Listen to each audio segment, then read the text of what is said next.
So friends, optimisation technique का part 4 start कर रहे हैं। स्टार्ट करते हैं क्वेश्चन 1 से। SIRO discipline is generally found in. तो SIRO की फुल फॉर्म भी पूछी जा सकती है। इससे पहले वीडियो में क्वेश्चन आया था, तो इस तरह क्वेश्चन भी ध्यान रखने की जरूरत पड़ेगी। तो SIRO discipline is generally found in, तो एक किस पे फाउंड होता है? तो लॉटरी ड्रॉ में होता है। 1 का सी ऑप्शन करेक्ट होगा। SIRO is related to the lottery draw. Question number 2 देखते हैं। Fact based question. The destination of Poisson arrival exponential service single server and limited queue selected randomly is represented by. तो देखो, इस तरह के facts based question जो है, अगर डायरेक्टली क्वेश्चन अगर आपको मिलता है तो आपको बहुत हेल्प हो जाएगी। डायरेक्टली आप इसको इजीली लगा सकते हो अगर आपने एक बार क्वेश्चन को देखा हुआ है तो क्वेश्चन नंबर 2 का जो सही आंसर होगा ये होगा डी ऑप्शन, इसका करेक्ट होगा। MM1 NSIRO, ये ऑप्शन करेक्ट होगा। 2 का डी ऑप्शन करेक्ट होगा। क्वेश्चन नंबर 3 देखते हैं। फॉर ए सिंपल क्यू, एक सिंपल क्यू दिया हुआ MM1, ठीक है, rho then lambda upon mu is known as. तो 3 क्वेश्चन का जो सही ऑप्शन होगा that will be random factor, sorry traffic intensity. C option correct होगा 3 का। तो इसको इस पर्टिकुलर क्यू को हम क्या बोलेंगे? ये बोलेंगे ट्रैफिक इंटेंसिटी। 3 का सी ऑप्शन करेक्ट होगा। ऐसे क्वेश्चन आपकी हेल्प तब करेंगे जब शॉर्ट नोटिस पे अगर आपको तैयारी करनी है और ऐसे क्वेश्चन डायरेक्टली आपको एग्जाम में मिलने के चांसेस बनते हैं। तो आप अगर आपने एक बार क्वेश्चन को देखा हुआ है तो इजीली आप आंसर इसका लगा सकते हो। तो क्वेश्चन नंबर 3 का जो है सी ऑप्शन करेक्ट हो जाएगा, ट्रैफिक इंटेंसिटी। क्वेश्चन नंबर 4 देखते हैं। When a doctor attends to an emergency case leaving it his regular service is called. ठीक है, तो इस तरह की सिचुएशन अगर आती है तो हम इसको बोलते हैं non pre-emptive Q discipline.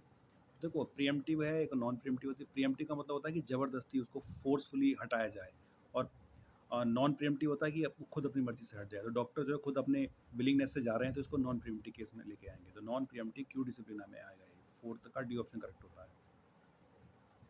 5th question देखते हैं। A service system where the customer is stationary and server is moving is found with. तो ये होगा a person attending the breakdowns of heavy machines. 5th का जो है सी ऑप्शन करेक्ट हो जाएगा। 6 क्वेश्चन देखते हैं। This department is responsible for developing of queuing theory. तो ये कौन सा डिपार्टमेंट है? ये है telephone department. C option correct होगा, टेलीफोन डिपार्टमेंट। 7th क्वेश्चन देखते हैं। If the number of arrivals during a given time period is independent of the number of arrivals that has already occurred prior to the beginning of the time arrivals, then the new arrivals follow the, तो which type of distribution ये follow करेगा? तो ये करेगा 7th का B option correct होगा, Poisson distribution. 8th question देखते हैं। सीक्वेंस दे रखी है, arrival, service, service, again service, then out. तो उसके बाद द गिवन सीक्वेंस रिप्रेजेंट, इस तरह की सीक्वेंस है वो क्या रिप्रेजेंट करती है? तो ये रिप्रेजेंट करती है single channel multi phase system. C option correct होगा, ये एक single channel multi phase system को रिप्रेजेंट कर रही है। 9th क्वेश्चन देखते हैं। When the operating characteristics of the queue system dependent on time then it is said to be transient state. Option C यहाँ पर करेक्ट हो जाएगा, option C, transient state. Question number 10 देखते हैं। The distribution of arrivals in A queuing system can be considered as a. तो 10th का जो है ये प्योर बर्थ प्रोसेस को बोलेंगे। बी ऑप्शन करेक्ट हो जाएगा, प्योर बर्थ प्रोसेस। क्वेश्चन 11 देखते हैं। Queuing models measure the effect of. तो ये किसको इफेक्ट को मीजर करता है? क्यूइंग मॉडल ये करता है effect of uncertainty on the behaviour of the queuing system. C option correct होगा। क्वेश्चन नंबर 12 देखते हैं। Fact based question. Traffic intensity is given by. तो ट्रैफिक इंटेंसिटी को कौन देता है? ये देता है mean arrival rate, mean service rate. Mean arrival rate, mean service rate. Option A correct होगा। 13 question, fact based question. 13th the variance of queue length is. तो वेरिएंस ऑफ क्यू लेंथ, तो क्यू लेंथ की variance क्या होगी? ये होगी, D option correct होगा, rho upon 1 minus rho whole square. D option correct होगा 13th का। 14 क्वेश्चन देखते हैं।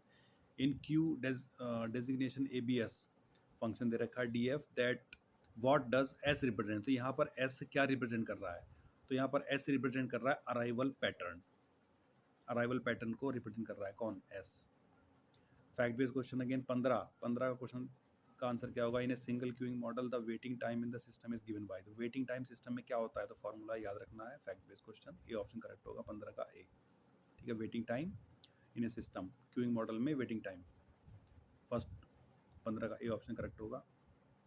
16 देखते हैं, with respect to simple queuing model which of the following given below is wrong. तो इसमें से सिंपल क्यूइंग मॉडल के रिस्पेक्ट में इनमें से कौन सा जो है रॉन्ग है वो हमें बताना, कौन सा स्टेटमेंट, कौन सी इक्वेशन जो है रॉन्ग है। तो 16 का सी ऑप्शन करेक्ट होगा, ये रॉन्ग है, बाकी सब ठीक है। 16 का सी ऑप्शन यहाँ पर करेक्ट हो जाएगा। 17th क्वेश्चन, 17th इन एक मॉडल दे रखा है, the length of system L S is given by. तो यहाँ पर जो सिस्टम की जो लेंथ होगी एल एस है वो किस इक्वेशन, किस फार्मूला के द्वारा दी जाएगी। 17 का जो है बी ऑप्शन करेक्ट होगा, रो अपॉन 1 माइनस रो। तो ये फैक्ट बेस्ड क्वेश्चन है, अगर आपको ये डायरेक्टली एग्जाम में मिलते हैं, अगर आपने एक बार इनको देखा हुआ है तो ईजिली आप इनको लगा सकते हो। 17 का बी ऑप्शन करेक्ट हो जाएगा। 18 क्वेश्चन देखते हैं, which of the following best describes queuing theory. तो क्यूइंग थ्योरी को इनमें से कौन सबसे बेस्ट डिस्क्राइब कर रहा है। तो ये क्यूइंग थ्योरी को सबसे बेस्ट डिस्क्राइब करता है the study of waiting lines. Queuing theory को, क्यू का मतलब है क्यू मीन्स क्यू लगाना, वेटिंग करना, तो स्टडी ऑफ वेटिंग लाइंस। 18 का सी ऑप्शन करेक्ट होगा। 19 देखते हैं, which of the following is a reason to employ queuing theory. Queuing theory लगाने का सबसे परफेक्ट रीजन यहाँ पर क्या हो सकता है। तो सबसे परफेक्ट रीजन है to reduce customer wait time in line. एक लाइन में कस्टमर के वेट टाइम को रिड्यूस करना क्यूइंग थ्योरी को लगाने का सबसे मेजर रीजन हो सकता है। तो 19 का ए ऑप्शन करेक्ट हो जाएगा। 20 देखते हैं, if the service rate decreases as the arrival rate remains constant, then in general customer waiting time increases। तो कस्टमर का जो वेटिंग टाइम इंक्रीज हो जाएगा। सर्विस रेट अगर, ऑब्वियसली सर्विस रेट अगर डिक्रीज होगा, ठीक है, एंड अराइवल टाइम जो है कांस्टेंट रहता है, तो ऑब्वियसली कस्टमर वेटिंग टाइम बढ़ जाएगा। तो एक ये सिचुएशन बेस्ड क्वेश्चन है। तो 28 का ए क्वेश्चन, ए ऑप्शन करेक्ट हो जाएगा 20 का। 21 देखते हैं, 21 क्या कह रहा है, Which type of queuing system are you likely to encounter at an ATM। तो ATM पे किस तरह का क्यूइंग सिस्टम रहेगा। तो ATM पर ये रहेगा single waiting line, single service station. तो ATM पर एक मशीन, एक लाइन, एक सिंगल वेटिंग सिस्टम। तो सिंगल वेटिंग लाइन है, सिंगल सर्विस स्टेशन। 21 का ए ऑप्शन करेक्ट हो जाएगा। 22 देखते हैं, which type of queuing system are you likely to encounter at a grocery store. तो ग्रोसरी स्टोर पे क्यूइंग सिस्टम में हमें देखना किस तरह का रहेगा। तो ग्रोसरी स्टोर पर रहेगा ये multiple waiting lines, multiple service stations. ठीक है, मल्टीपल वेटिंग लाइंस होंगी और मल्टीपल सर्विस स्टेशंस होंगे। तो 22 का डी होता है। 23 देखते हैं, 23 का कौन सा ऑप्शन करेक्ट होगा। If the arrival process is modelled as a Poisson random variable with arrival rate lambda, then the average time between arrivals is. तो इसमें एवरेज टाइम हमें बताना है अराइवल्स के बीच में। 23 का जो है बी ऑप्शन करेक्ट हो जाएगा, 1 upon lambda. Fact based question है, इसको याद रखना है, 1 अपॉन लैम्डा होगा। 24 क्वेश्चन देखते हैं, for a Poisson random variable lambda represents the.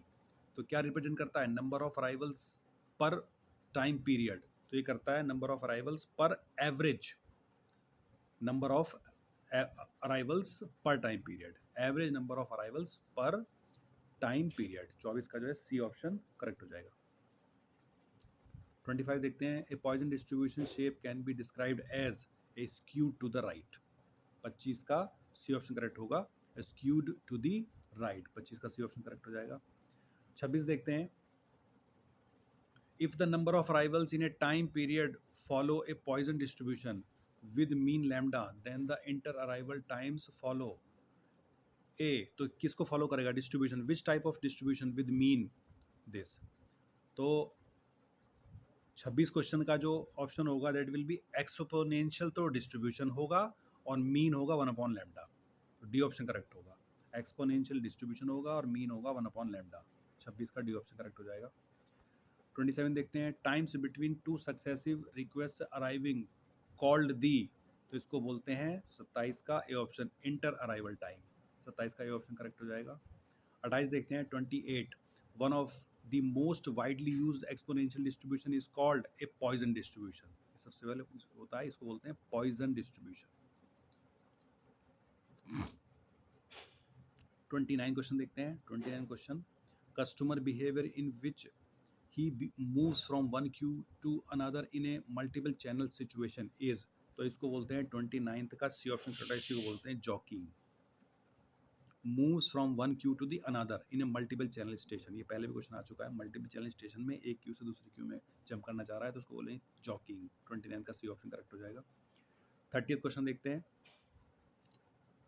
Which of the following characteristics applied to queuing system. तो ये भी रिपीटेड क्वेश्चन है। बोथ ए और बी हो जाएगा, customer population as well as arrival process. तो ए और बी मीन्स सी ऑप्शन यहाँ पर करेक्ट हो जाएगा। कस्टमर पॉपुलेशन भी होगा और अराइवल प्रोसेस भी होगा। 31 क्वेश्चन देखते हैं। प्रायोरिटी क्यू डिसिप्लिन में बी क्लासिफाइड एज। ये भी रिपीटेड क्वेश्चन है। प्रीएम्प्टिव एंड नॉन प्रीएम्प्टिव दो तरह के होते हैं। प्रीएम्प्टिव वो होता है जिसमें ज़बरदस्ती फोर्सफुली किसी को किसी काम करने के लिए या स्टॉप करने के लिए चलने के लिए बोला जाए। नॉन प्रीएम्प्टिव होता है कि वो खुद अपनी मर्जी से जाए। जैसे डॉक्टर वाला एग्जाम्पल आया था, डॉक्टर अपना एक केस को देख रहा है लेकिन एक इमरजेंसी केस आता है तो वो उस केस को छोड़ करके इमरजेंसी केस में चला जाता है, तो इट इज़ कॉल्ड प्रीएम्प्टिव। ठीक है, नॉन प्रीएम्प्टिव नहीं है।